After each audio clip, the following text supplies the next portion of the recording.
Face ID on iPhone uses a true-depth camera system to perform secure facial recognition. It begins by projecting over 30,000 invisible infrared dots onto the user's face to capture its unique structure. An infrared camera reads this dot pattern and generates a detailed depth map and 2D infrared image. This data is processed by the neural engine in the A-series chip and encrypted within the secure enclave. When the user attempts to unlock the phone, the system compares the live facial data to the stored mathematical representation. Face ID uses adaptive learning to recognize gradual changes in appearance, such as facial hair or glasses.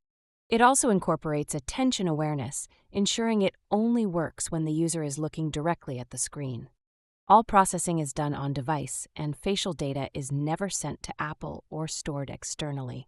This allows Face ID to provide both convenience and high-level biometric security